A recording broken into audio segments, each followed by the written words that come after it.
Hello guys. I-open po natin itong aking alkansyahan kasi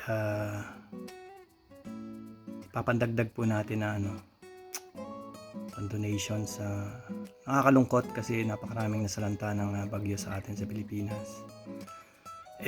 Talaga pong gusto kong tumulong, nagdurugo ang aking puso, ngunit ako man po ay baon dito sa utang, kaya nga I'm buried in debt here in Canada also, so I don't know how to help. I don't know how to collect money and donate to those people in needs.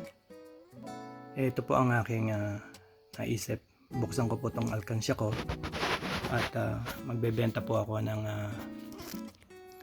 ng bote na recycle para dalhin ko sa Battle Depot. Ito po yung aking alkansyahan na so i-open ko po.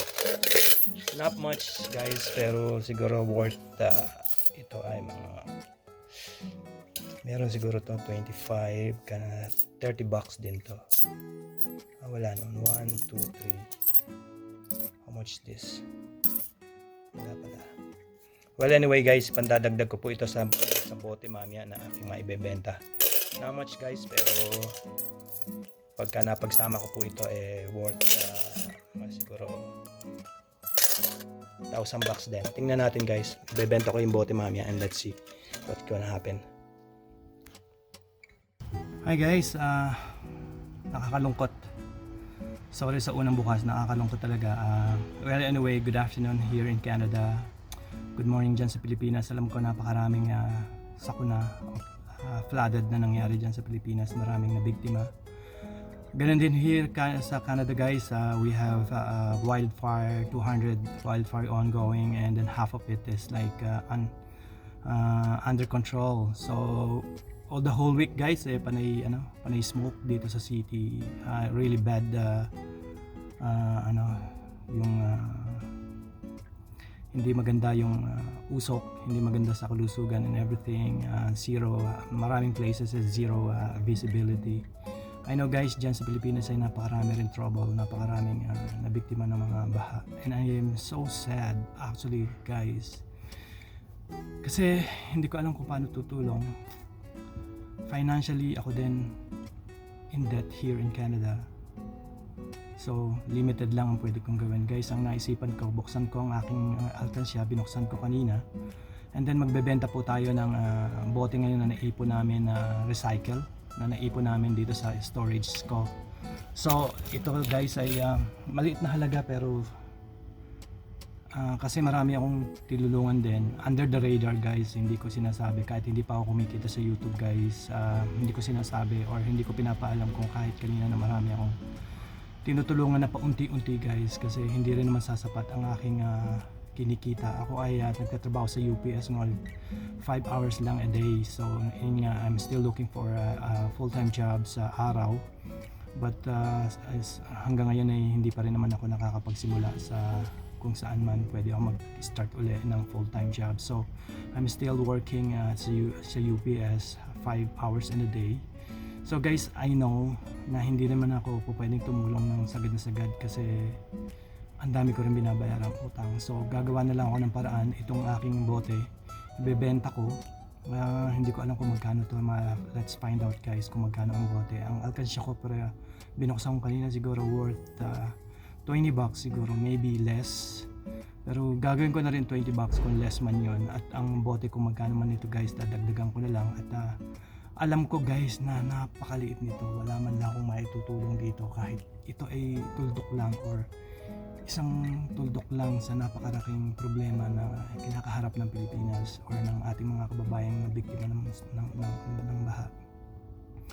It's really tough for me guys, kasi hindi rin naman ako kumikita pa sa YouTube. So nagpupursige ako na ma-monetize na dito sa YouTube para kung sino man ang hindi ko rin naman matutulungan lahat kung ako man ay kumita sa YouTube. Well anyway, kung ano man ang makakaya ko guys, pasensya na. Nasabi ko lang sa inyo guys kasi kala kasi ng marami kong kakilala na ako ay mapera, nagdadamot, hindi nagpapakita sa kanila. Sorry guys, talagang ako'y wala lang talagang maigagastos na halaga. Alam ko guys, hindi kayo nanghihingi, ngunit ako myself ay nahihiya na magpapakita sa inyo. Wala man lang ako pwedeng ibigay or you know what I'm saying guys. Yan, naiintindihan nyo naman ako. Siguro guys, simulan na natin. Tingnan natin kung marami akong may pagbibenta today.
Guys, nakakaisang kalahating sako na tayo guys. Hopefully makadalawang sako tayo para medyo malaki-laki yung halaga ng kuha natin.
Nakakadalawang isang sakot kalahati na guys. Tingnan natin. Hopefully ayos pa tayo.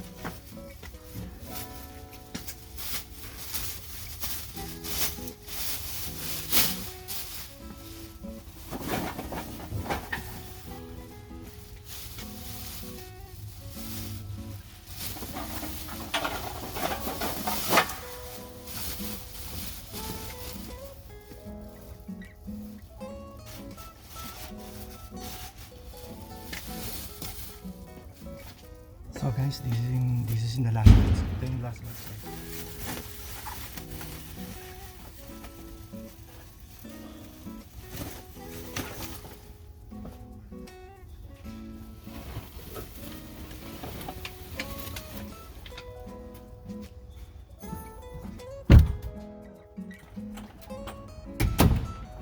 So guys, nakaisat kalahating sako tayo. Tingnan natin kung magkano nga pagbebentahan.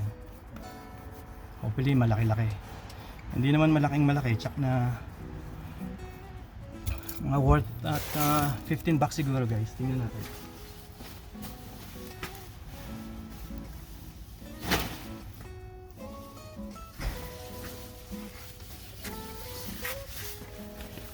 Guys, sinebit. Yan guys, papunta tayo sa Battle Depot, no? Siguro magkakarga muna ako ng gas kasi kahapon pa ako empty. Kasi ano lang, sinusugal ko lang itong ano.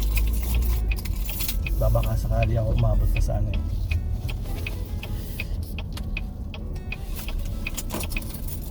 So yun guys, nakakalungkot talaga guys kasi dito isang linggo na rin na mausok sa city. Halos zero visibility.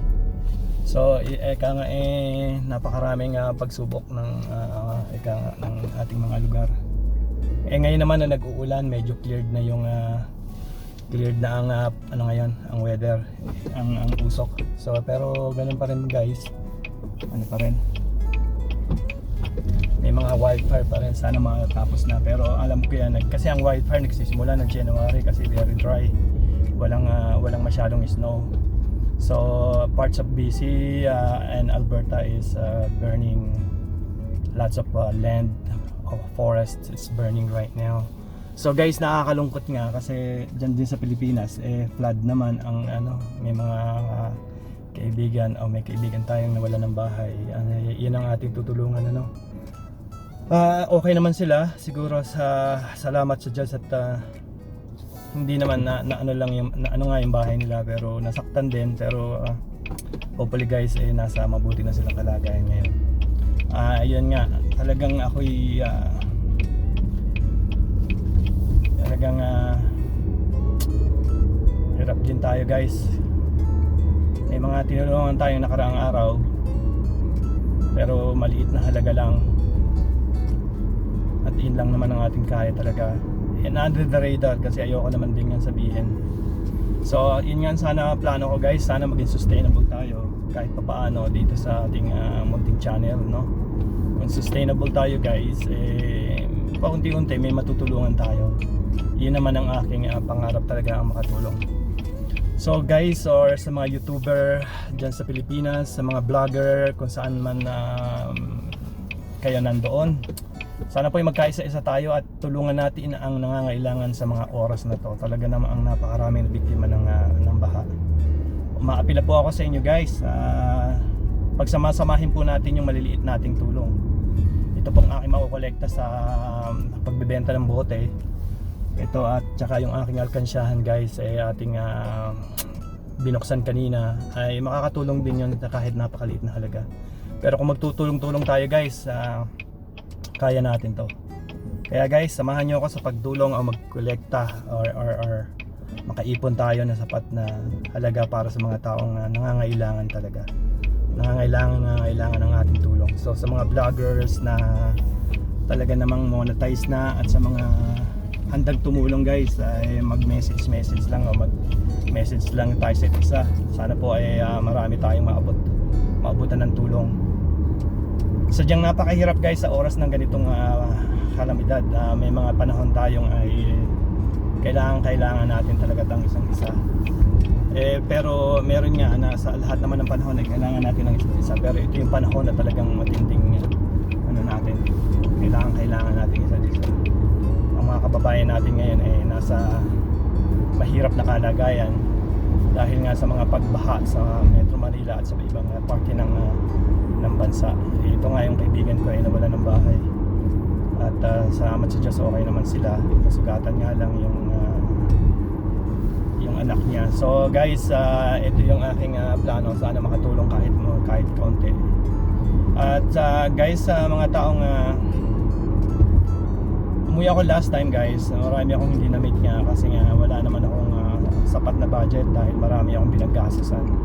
Sorry guys, hindi ko naman din kailangang explain ang sarili ko, pero ayun nga, nahahabag lang ako at nagsudugo ang aking puso sapagkat limited lang yung budget natin dahil nga sa pangyayari na napakarami kong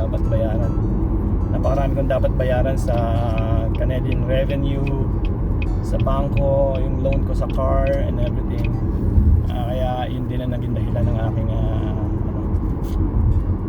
ayun nga guys, ito papunta ako ng Battle Depot. Sana magkaroon tayo ng sapat na, hindi naman magiging sapat pero sana makatulong man lang. See you guys. Yan guys, malapit-lapit na tayo sa Battle Depot. Ito yung bentahan ng mga recycling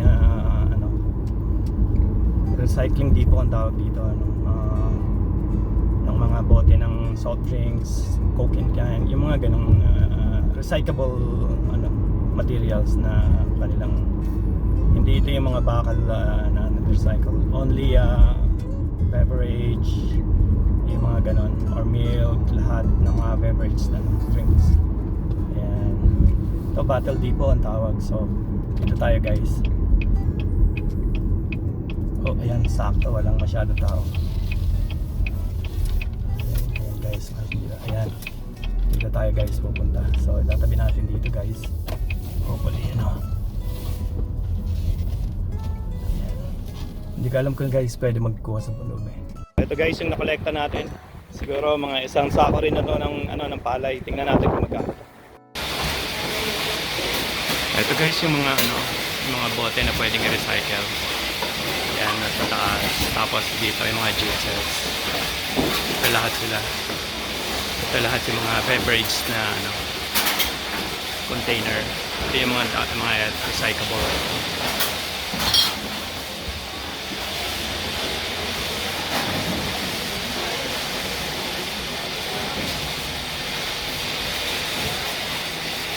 And guys, yung sesto, tingnan nyo guys, recycle dito yan. Atin tinatapon basura yan. Actually hindi na pwedeng recycle sa atin. Ayan guys, i-recycle nila yung lahat ng dinala ko dito.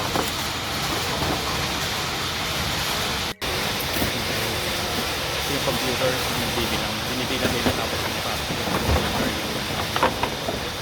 So magkano na. Ayan, here we go guys. This is the Battle Depot right here in Millwood. And as you can see guys, everything that beverage container we recycle right here in Canada. And back there in the Philippines, I don't know why you guys don't recycle everything that you guys use or those beverage containers.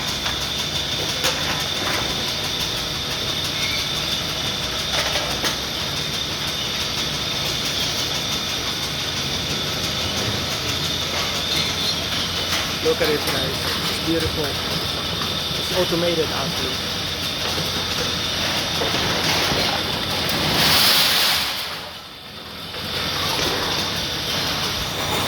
Is that okay right here? Yeah, this is the milk container. Look at the sizes that we have, those container right here. The milk container. Different bags for it.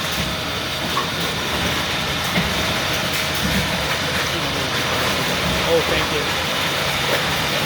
And the supervisor let us take a video inside, so it's really nice. So whatever goes down there is sorted out already. It gets counted and scanned. Yeah. And then it gets compacted there. And then it comes down there. Some down in a big basket or Shipping area, right? yeah. Oh, okay. Each city's too, so this is 60% it's 60% of the Oh, wow. Wow. And then you can go look inside the pipe for the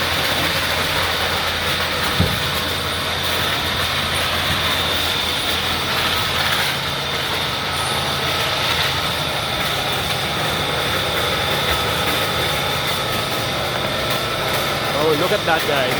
It's already sorted out. Yeah. This is the end user.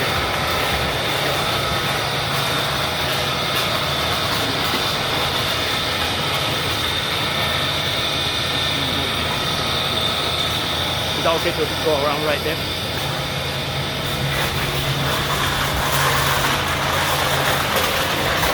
There you go.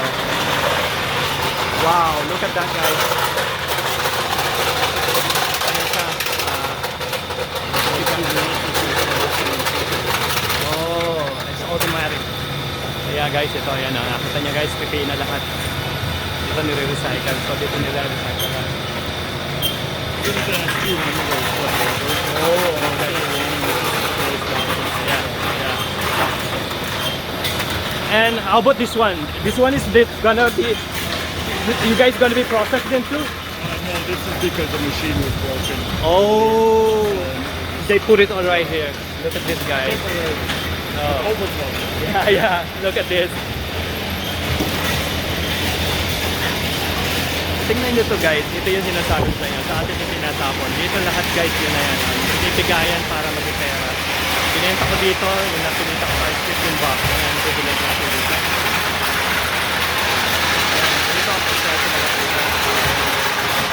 Bigas na pagdating dito na.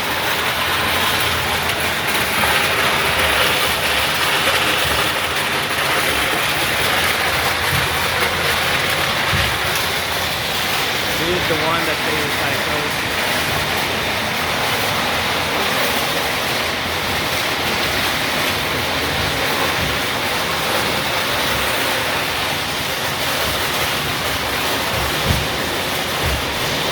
The outside look. Ito yung nalabas ng Battle Depot. Ayan, Battle Depot. Ayan guys, hindi natin expect na papapasukin tayo ng supervisor nila dito. So guys, ayan, pinapasok tayo sa Battle Depot. Tapos pinakita sa atin kung paano ang ginagawa nila, kung paano ang ginagawa nila ang proseso ng yung pag-recycle ng battle. So ayan guys, nakita nyo yung so ayan, napagbentahan natin ay magkano is 15 bucks. Ayan o guys, yung pinagkitaan natin 15 bucks. 15 bucks guys. So ayan, i-donate natin. Eh napakaliit na halaga, pati yung aking alkansyahan, kung ano man ang nakolekta ko doon, i-donate natin guys. Pero napakaliit na halaga, kahit maliit na halaga to guys, makakatulong kahit paano. Ayan.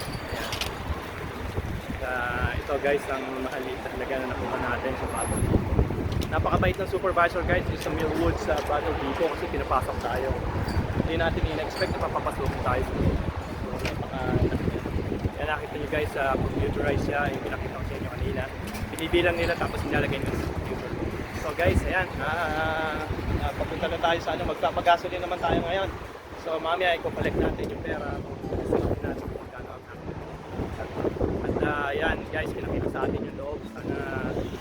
Sa atin dyan, magsimula na rin tayo mag-recycle ng bote na para hindi siya basura. Guys, dito lahat ng iniinom beverage container talagang kailangan nila. See you guys a bit. Ayan guys, hindi natin inaasahan na papapasukin tayo. Talaga namang ako'y na-surprise kasi usually lahat ng mga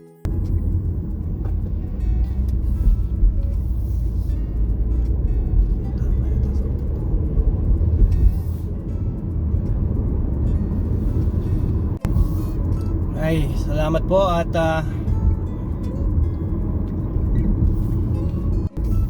ayun guys, papunta tayo ng gasoline station para magkarga kasi kahapon pa ako empty sa muli guys, sana ay mga YouTuber, mga vlogger, sana po ay makatulong tayo sa lalong mga nangangailangan ng tulong dyan sa atin sa Pilipinas ngayon, panahon ng tag-ulan. Marami talagang nasasalanta. Ayun nga yung isang kaibigan natin nawala ng bahay. So alam ko napakaliit na bagay lang itong ating gagawin. Ayoko naman sana na pero ito lang talaga ang aking kaya. Pagpasensya na. So yan guys, sana po ay may mga tumugon na vloggers, sana po ay mag-connectahan tayo sa isa't isa at para tayo ay mas malaki ang ating matulungan or mas marami tayong ay matulungan guys. So guys, ito lang talaga ang ating pag-asa na sustainable na pwedeng makatulong sa ating mga subscriber. Please subscribe at share para tayo makapag-reach out. Nagre-reach out naman tayo before this kahit hindi tayo kumikita pa or kahit hindi tayo nag-vlog pa before. Talaga namang nagdudugo ang puso ko sapagkat bariya, hindi natin kayang tumulong ng malaki or dahil nga tayo limited din ng ating sources. So ito lang yung pag-asa natin na makatulong talaga o maging sustainable ang pagtulong natin guys. Kasi ang pagtulong hindi naman natatapos sa isang pagtulong lamang. Kaya dapat lamang ito ay maging sustainable or yung may pagkukunan tayo ng pantulong. Ano guys? Sana po ang tugon ko ay sana po ang tumugon ay marami. Sana po ay may mag-subscribe sa inyo para tayo may matulungan na ano. Ayun nga guys, hindi natin inasahan na tayo pinapasok ng supervisor. Salamat sa supervisor ng Millwoods Battle Depot here in Canada, Edmonton. They let us in and show us how they operate, how they recycle their bottles and empty beverage can or container to their depot. Yan guys, thank you. And you know who you are. Thank you Millwoods supervisor and guys working in there, those guys working there in Battle Depot Millwoods. Thank you. Greatly appreciated. Ayan. Guys, in this video, kung paano tayo makatulong, hopefully lots of you ay mag-connect sa akin and please tumulong tayo hanggat sa abot nating ating makakaya sapagkat yun ang ating dapat gawin. Ano guys, yun ang dapat talaga naman. Kaya alam ko namang naintindihan ko na may mga taong gustong tumulong ngunit kapos din naman, kaya naintindihan ko yan dahil ako ay dyan din sa sitwasyon na yan. Well anyway guys, I invite you again, please subscribe and thank you for the support. Thank you for those who subscribe already and sa mga bagong subscribers, thank you and see you guys in my next video.